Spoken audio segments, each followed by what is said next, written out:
Sir आगे बढ़ते हैं। जो अगला सेक्टर है आईटी सेक्टर की बात कर लेते हैं। H1B वीज़ा को लेकर के खबर आई, उसके बाद से लगातार आईटी इंडेक्स में भी हमें कहीं न कहीं बहुत भारी गिरावट देखने को मिली। आज भी करीब 1.5% डाउन है और जो भी स्टॉक स्पेसिफिक भी अगर हम बात करें तो वहाँ पर भी हमें कुछ इसी तरीके की जो है गिरावट देखने को मिल रही है। एसेंचर के क्वार्टर 4 के रिजल्ट्स सामने आए, उससे कहीं न कहीं जाके रिजल्ट जो है वो कुछ बेहतर आते हुए दिख रहे हैं। उसकी वजह से थोड़ा ऑप्टिमिज्म शुरू हुआ है। लेकिन ओवरऑल ये H1B वीज़ा का जो ये पूरा मैटर है, इसको आप किस तरीके से देखते हैं और क्या आने वाले टाइम में थोड़ा रिज़ॉल्व हो सकता है?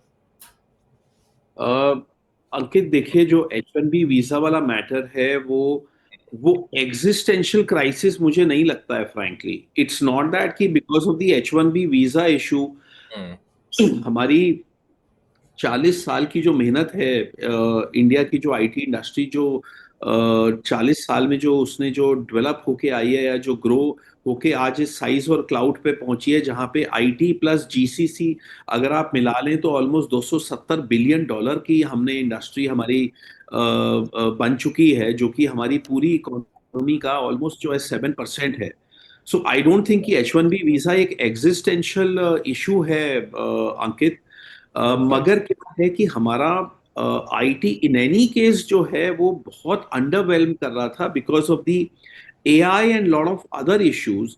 हमारा एआई, हमारा जो आईटी इंडस्ट्री है वो बहुत प्रेशर में थी और प्रेशर में आने वाली है बिकॉज हमने कभी हुँ, अपने आप को अपग्रेड नहीं किया। हम वो लेबर आर्बिट्राज पे रह गए, जहाँ पे कि भाई बाहर आपकी जो है वो बिलिंग, जो आपके रेट्स हैं वो 30 40 50 डॉलर पर आवर है। यहाँ पे आप $10 पर आवर पे कर रहे हो, तो बैलेंस जो है आपका प्रॉफिट है। मगर अगर एआई के वजह से आपके total billable hours for the same project, जो आप मान लीजिए पहले 1 मिलियन बिलेबल आवर्स में कर रहे थे, अगर वही प्रोजेक्ट अगर आपका 100,000 बिलेबल आवर्स में हो जाएगा, तो आपका तो सीधा जो है वो रेवेन्यू आपका 90% कम हो जाएगा, अंकित। So that is the size of the problem that India is facing because of AI and because हमने कभी अपने आप को वैल्यू चेन में हमने अपने आप को अपग्रेड नहीं किया, अंकित।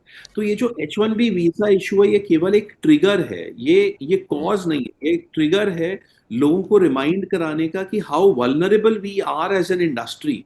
We have become so vulnerable because we did not go up the value chain and because of the latest developments and because of intense competition.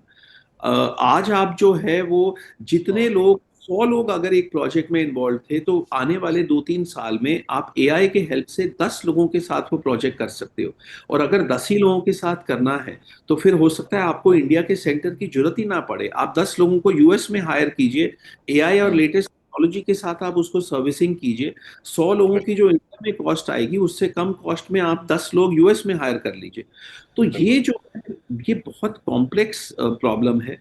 H1B visa is only one trigger which has reminded us about our vulnerability, but ये बहुत complex issue है। तो मुझे नहीं लगता कि ये सिर्फ H1B वीजा के वजह से है।